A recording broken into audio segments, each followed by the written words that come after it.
जी की गिरफ्तारी हुई और वीरवार को हमने चीफ जस्टिस साहब को कहा कि इसकी जल्दी सुनवाई होनी चाहिए। उन्होंने शुक्रवार को एक स्पेशल बेंच बनाया और उस स्पेशल बेंच ने हमें कहा कि आप हाई कोर्ट याचिका डालिए। अब उन्होंने कहा ऐसे मामले पहले आप हाई कोर्ट में जाइए, उसके बाद अगर आपके खिलाफ कोई ऑर्डर होता है या आपको राहत नहीं मिलती तो आप सुप्रीम कोर्ट आइए।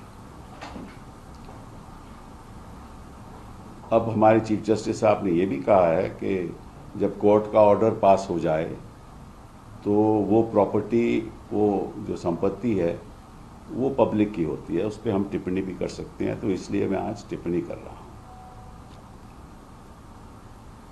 केवल हमें ये जानकारी मिलनी चाहिए कोर्ट के द्वारा कि किस मैटर्स में हमें यहाँ आना चाहिए और किस मैटर्स में हम नहीं आ सकते, क्योंकि हम लोगों को नहीं मालूम रहता कि अगर हम ऐसी याचिका डालेंगे कि सुप्रीम कोर्ट इस पे चर्चा करेगी, एडमिट करेगी, नहीं करेगी।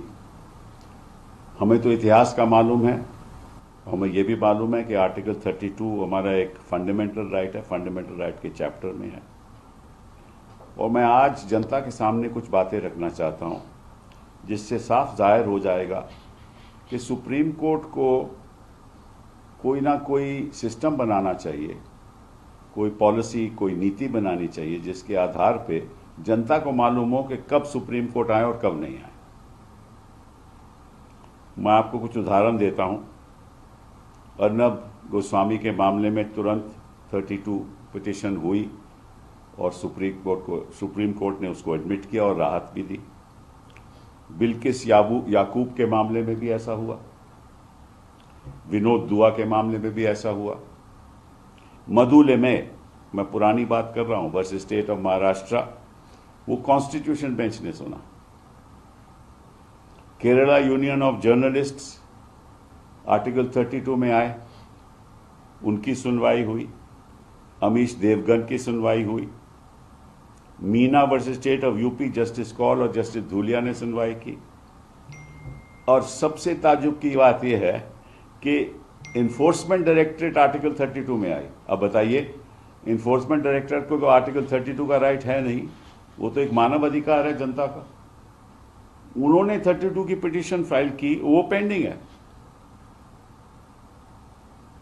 Enforcement directorate versus state of Kerala एक है और enforcement directorate versus state of Chhattisgarh दूसरी है।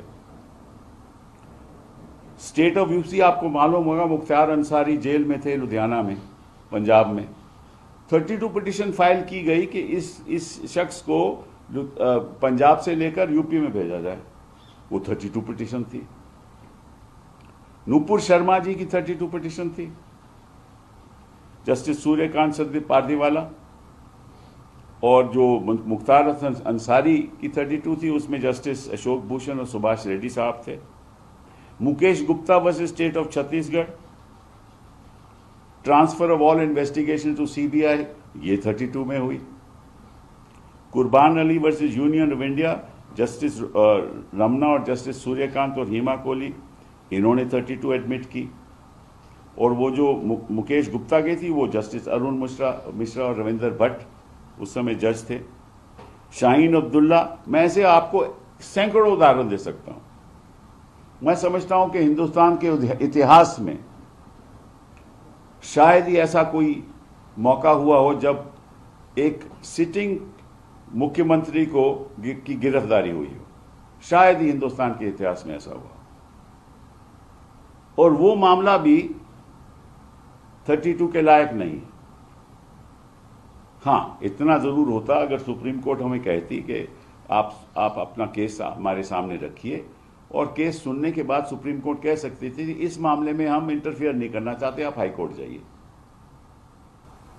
लेकिन ये कहना कि आप हाई कोर्ट पहले जाइए, कोई सुनवाई ना हो, या तो सुप्रीम कोर्ट हमें बताए कि किन मामलों में हम यहां आ सकते हैं, किन मामलों में नहीं आ सकते। तो अब होगा क्या? उनकी गिरफ्तारी हो गई, रिमांड हो गया, और मैं आपको बताता हूं क्या होने वाला है। इसको कोई ताज्जुब की बात नहीं, हमें तो पहले ही मालूम था कि ये देखिए, ये सरकार चाहती है कि कोई भी विपक्ष का मुख्यमंत्री अपने पद पे नहीं बैठे। अब ये अरविंद केजरीवाल के खिलाफ भी करेंगे। आपको, मुझे मालूम है कि इनका मकसद ये है कि डबल इंजन सरकार होनी चाहिए, कोई विपक्ष की सरकार होनी ही नहीं चाहिए। डबल इंजन सरकार का तो मतलब यही है ना कि हमारी सरकार दिल्ली में भी और भाजपा की सरकार वहां भी, ये इनका मकसद है। अब होगा क्या, जब हेमंत जी वहां गिरफ्तारी में होंगे तो 10 केस और इन पे ऊपर थोप दिए जाएंगे, और सब बनावटी केस हैं, ये भी बनावटी केस है। 10 थोप दिए जाएंगे और वो निकलेंगे नहीं, ताकि जब 2024 का इलेक्शन हो तो फायदा भाजपा को। और एक आदिवासी, जिसको मैं समझता हूं कि हिंदुस्तान के इतिहास में शायद ही किसी आदिवासी को ऐसा पद मिला हो, उस आदिवासी को आपने गिरफ्तार कर दिया एक फर्जी मामले में। कोई एविडेंस है नहीं, कोई नाम है नहीं, और क्या आरोप क्या है कि 8.5 एकड़ का कोई जमीन है। 2009 में उन्होंने ये जमीन हड़प कर ली, उस जमीन में इनका नामो निशान नहीं है, रेवेन्यू रिकॉर्ड में इनका नामो निशान नहीं है, वो किसी और के कब्जे में है। और बुनियादी जमीन है, वो ट्राइबल लैंड है, जो किसी को ट्रांसफर हो ही नहीं सकता। और जो ओरिजिनल ओनर हैं उनको वापस आज के दिन उनके पास लैंड है। और इन्होंने, हेमंत जी ने ये बताया, ईडी को बता चुके हैं कि 2007 के बाद मैंने कोई एक प्रॉपर्टी खरीदी नहीं, कोई संपत्ति ली नहीं। 2007 के बाद मेरे पास कोई संपत्ति है ही नहीं जो मैंने खरीदा हो, कुछ लैंड खरीदा हो, घर खरीदा हो 2007 के बाद। 2009 का मामला है और 2024 में गिरफ्तारी हो रही है। और अगर ये बात भी अगर सुप्रीम कोर्ट नहीं सुनेगा तो हम कहां जाएंगे? हाई कोर्ट में क्या सुनवाई होगी? पहले जवाब आएगा, फिर डेट लगेगी, 15 दिन 20 दिन बीत जाएंगे, फिर बहस होगी, फिर जजमेंट होगी। इस बीच तो 10 केस और हो जाएंगे। क्या हो रहा है हिंदुस्तान में? किस किस्म की राजनीति हो रही है? आप ये तो नहीं ऐलान कर देते कि सब चीफ मिनिस्टर को हम हटाएंगे, और सरकार अपनी बनाएंगे। कानून का तो कोई यह मतलब ही है नहीं। और सुप्रीम कोर्ट भी हमें बताए कि कब आप, हमें पहले ही बता दीजिए कि आप करना चाहते हो या नहीं करना चाहते। 3 जज बैठाने का फायदा ही क्या है? अगर आपने सोचा कि इतना अहम मामला है कि एक चीफ मिनिस्टर की गिरफ्तारी हो रही है और 3 जज बैठ रहे हैं, तो फिर या तो नॉर्मल कोर्स में सुप्रीम कोर्ट में जाता, और अगर 3 जज बैठाए तो तुम्हारी थोड़ी सुनवाई तो कर लेते। उसके बाद आप जो मर्जी, जो मैं आपको बता रहा हूं, अगर हम सुप्रीम कोर्ट के जजेस को बताते और ये बात हम रख पाते तो शायद वो हमें राहत दे देते। लेकिन कौन सी नीति है आर्टिकल 32 के अंतर्गत कि हमारी सुनवाई नहीं हो सकती? हमें पहले हाई कोर्ट जाना होगा। इसी कोर्ट ने कई बार आर्टिकल 32 के पिटीशन, और अगर हम नहीं जा सकते, यहां हम नहीं आ सकते, तो एनफोर्समेंट डायरेक्टरेट कैसे 32 में आ सकता है? यह बताइए हमें। तो इसका मतलब यह हुआ कि जहां आप चाहते हो वहां आप एंटरटेन करोगे, जहां नहीं चाहते आप नहीं एंटरटेन करोगे। ये सही नहीं है, कानून के मुताबिक सही नहीं है। सर, आपको ऐसा भेदभाव क्यों लगता है?